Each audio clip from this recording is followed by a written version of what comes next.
Hello everyone in CardioMind's channel and welcome to the third video in the guidelines of cardiovascular management of patients undergoing non-cardiac surgery, and today we are discussing the perioperative cardiac complications. First of all, there are some factors that may increase the risk to develop perioperative cardiovascular complications. There are some factors related to the patient like chronic diseases. First of all, the age above 75 years is a risk factor. Presence of baseline coronary artery disease, heart failure, severe aortic stenosis, peripheral arterial disease, cerebrovascular disease, renal insufficiency or diabetes or anemia, and some subacute illness like recent acute aortic syndrome or acute coronary syndrome, acute stroke, acute trauma like hip fracture. All of these illnesses make the patient a high risk to develop complications. And there are some factors related to the procedure itself, like its urgency, development of hypotension,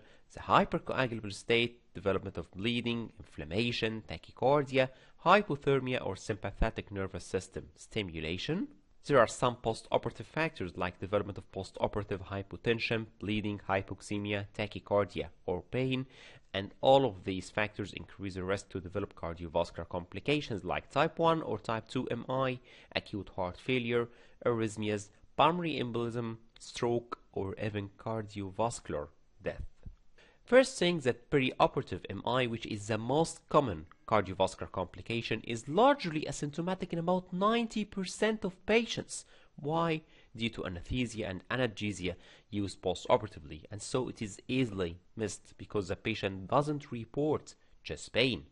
The post-operative pain, nausea, surgical wounds and drain may interfere with the early identification of acute cardiac complication if you are not closely monitoring and surveying your patient, and the early detection and treatment of these complications is usually performed by non-cardiologists and sometimes with little training in the early detection of acute cardiac complications. All of these challenges leads to delayed detection and diagnosis of these complications, and so they are easily missed in some cases, and also delayed treatment, increasing the risk for morbidity and mortality. So what are the perioperative cardiac complications that we are facing?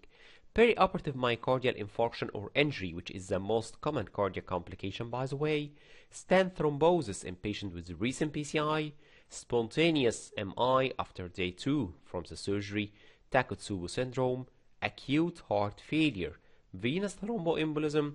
atrial fibrillation or other relevant arrhythmias, and perioperative stroke. That's why it is a class 1 recommendation to have high awareness of perioperative cardiovascular complication combined with surveillance, especially for perioperative MI in patients undergoing intermediate or high risk surgery, because in most of the cases there is a typical presentation or patient may be asymptomatic, and it is recommended to treat post-operative STEMI, non-ST elevation acute coronary syndrome, acute heart failure and tachyarrhythmias in accordance with the guidelines for the non-surgical setting, but after interdisciplinary discussion with the surgeon and the anesthesiologist about the bleeding risk. Let's start with the most common one, which is perioperative myocardial infarction or injury. Let's remind ourselves with the fourth universal definition of acute MI. It is defined as acute myocardial injury, which is a clinical evidence of acute myocardial ischemia with detection of a rise and or fall of cardiac troponin values with at least one value above the 99th percentile of the upper reference limit, with at least one of the following: symptoms of ischemia, new ischemic ECG changes, development of pathological Q waves, imaging evidence of new loss of viable myocardium or new regional wall motion abnormality in a pattern consistent with ischemic etiology, and identification of a coronary thrombus by angiography or autopsy if the patient died. The definition of perioperative MI is also an acute myocardial injury, but here we are speaking about post-operative cardiac troponin increase above the 99th percentile of the upper reference limit of the preoperative troponin concentration, raising the importance of presence of a baseline troponin before surgery, plus minus accompanying symptoms of ischemia, plus minus ECG, plus minus imaging evidence of acute ischemia. But in the guidelines also, they put the same criteria as in the fourth universal definition of MI. But the problem in preoperative MI that sometimes the patient may not have any symptoms, ECG is not always frank in the diagnosis, and also the imaging evidence may be deceiving. That's why they didn't require them to be an essential component of the diagnosis, but still we are nearly following the same definition of the fourth universal definition in 2018 in order to define perioperative MI. The fact that we have that most perioperative MI occur during the operation or the immediate post-operative period, during which high doses of anesthetics or analgesics are required. That's why 90% of the patients don't report typical symptoms, and so they may be missed in the routine clinical practice. The 30-day mortality in patients developing MI is 10%, and the mortality risk is higher in patients without symptoms, those without ECG or imaging evidence of myocardial ischemia. That's why we mentioned that we can go with just a rise of troponin after surgery in order to diagnose MI without waiting for the other criteria. In 50% of patients, the underlying pathophysiology cannot be confirmed, and so it is assumed to be likely type 2 MI due to supply-demand mismatch due to undocumented or relative hypotension. But it may also include missed type 1 MI or sometimes missed pulmonary embolism, because in many cases pulmonary embolism after surgery is misdiagnosed as MI, and in this case CT pulmonary angio was not performed, so we need to arrange for it in order to exclude pulmonary embolism. We remember from the first video in this guidelines that it is class 1 that any patient who has known cardiovascular disease, cardiovascular risk factors or symptoms or signs suggestive of cardiovascular disease to have a preoperative 12 ECG before immediate and high risk surgery, and we need also to have cardiac troponin before surgery at 24 and at 48 hours post-operatively. So when you obtain the cardiac troponin post-operatively, you need to compare it with the pre-operative results in order to exclude at first chronic cardiac troponin, in which the pre and post-operative results are high,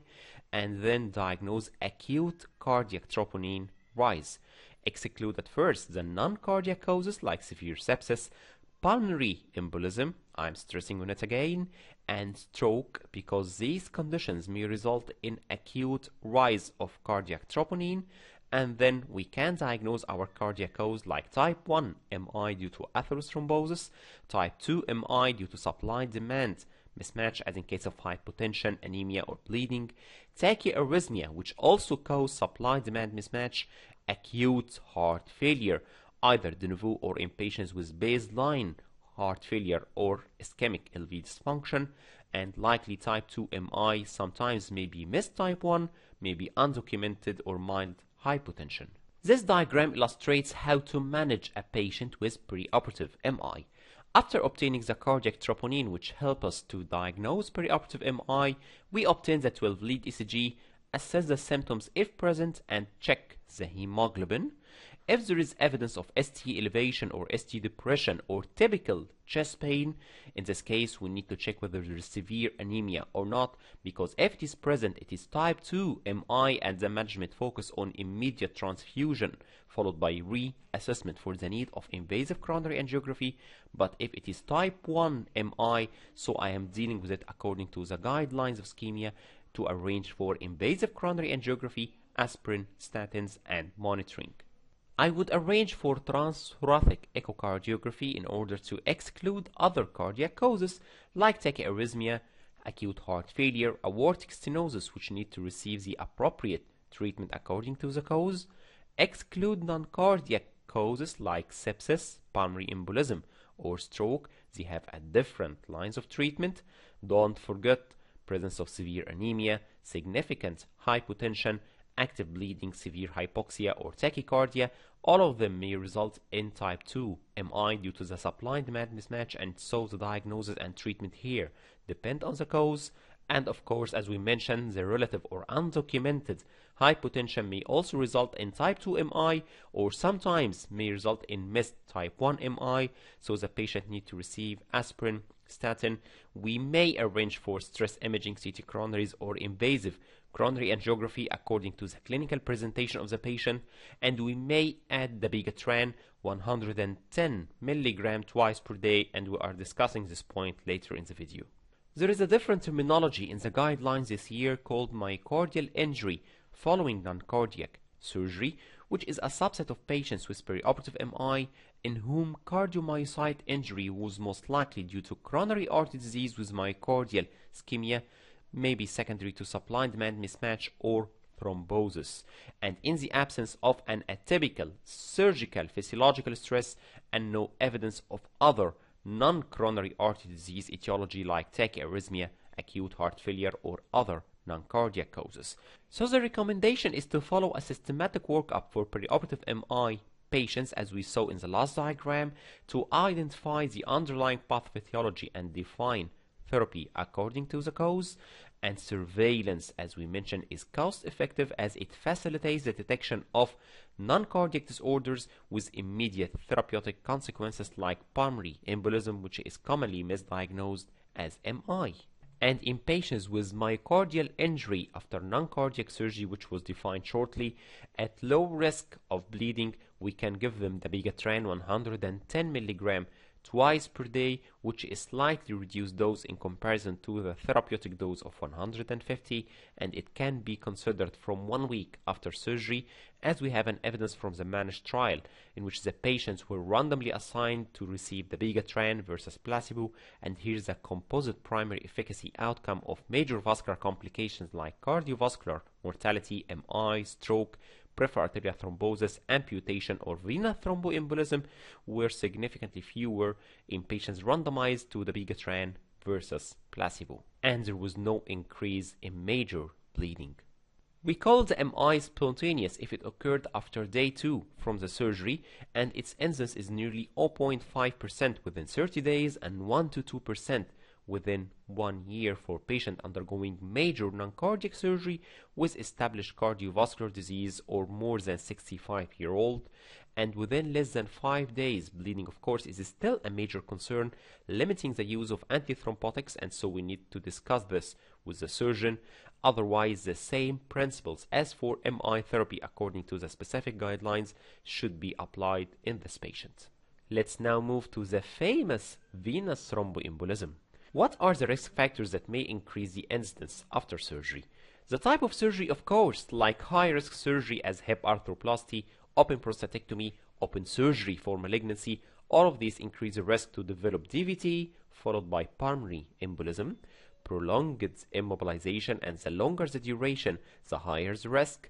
acute renal insufficiency, post-operative infection, old age, history of venous thromboembolism or other thromboembolic events, and of course patients with known thrombophilia. Please remember and put in your mind that pulmonary embolism should be suspected in patients with perioperative MI without a clear cause, because in many cases it is not myocardial infarction, it is just pulmonary embolism, and so the treatment approach is completely different. We remember from the last video regarding perioperative thromboprophylaxis that the decision is made based on individual and procedure-specific risk factors, and then we choose the type like low molecular weight heparin, NOAC, or fondaparinux according to the type of surgery, duration of immobilization, and patient-related factors as we mentioned shortly.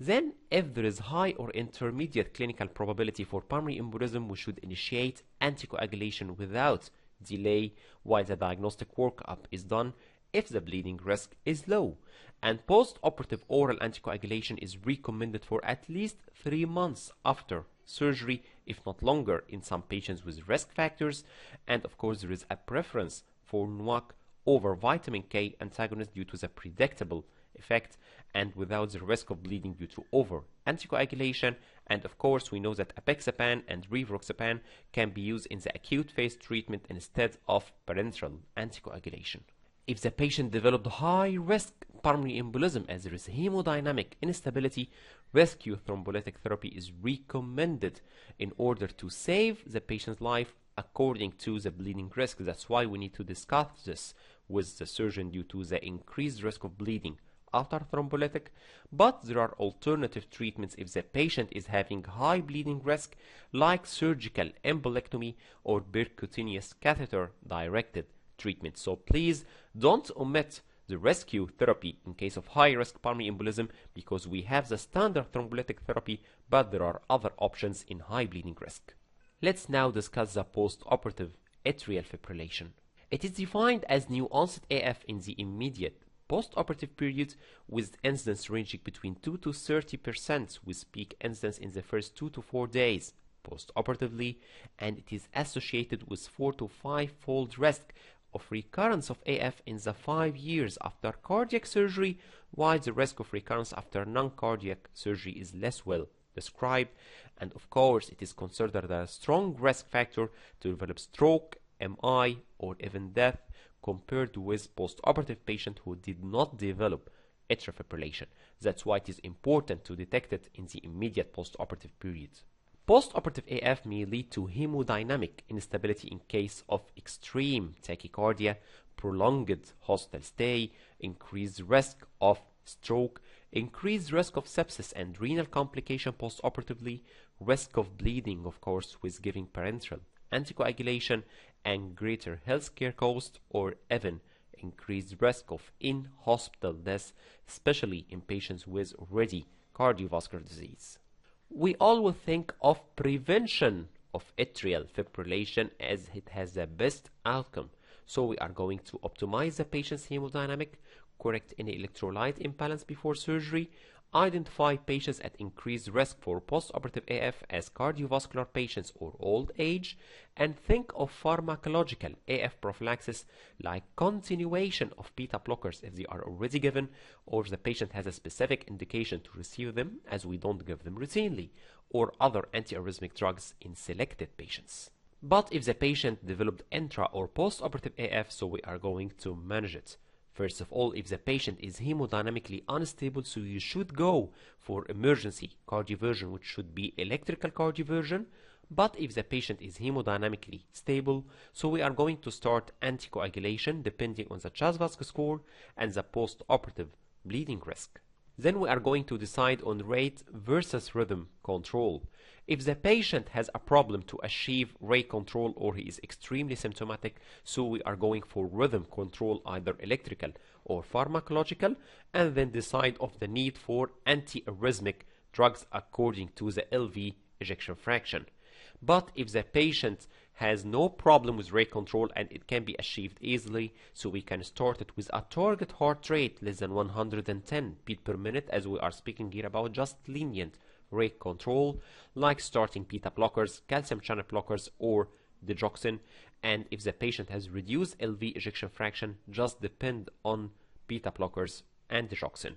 And of course, there are randomized controlled trials of patients with post-operative AF after cardiac surgery that showed no clinical advantage of rhythm versus rate control. So rhythm control, we only follow it in case of symptomatic patient or difficult rate control. Then we need to think of optimizing fluid balance, oxygenation, and pain control, and minimizing inotropes or vasopressors if given post-operatively, and continue the preoperative pharmacological prophylaxis. All of these measures help to prevent the recurrence of atrial fibrillation during hospital stay and prevent the resistance to treatment. Then we should have an individualized follow-up plan for this patient and whether he would need to receive antiarrhythmic medications on discharge or not. And then after interdisciplinary risk assessment between the cardiologist, surgeon, and anesthesiologist, we would decide on long-term oral anticoagulation based on CHA2DS2-VASc score versus bleeding risk.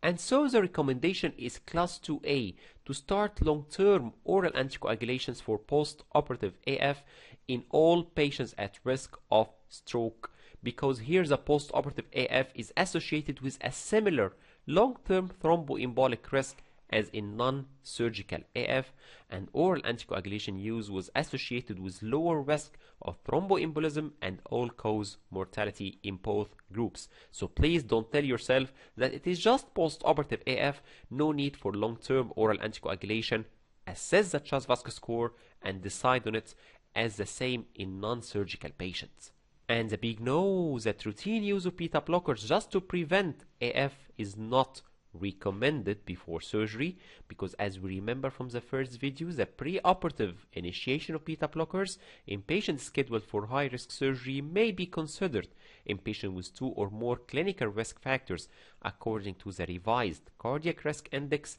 and in patients who have known coronary artery disease or ischemia, and here it should be started at least 1 week before surgery, starting with a low dose to reach a target of 60 to 70 beat per minute. The last complication we are going to speak about today, which is also considered a disease status that may be considered before surgery, is anemia. It is present in up to 48% of surgical patients, and it is significantly associated with increased mortality rate, increased hospital length of stay, post-operative ICU admission, and increased risk of wound infection, and of course decreased long-term survival.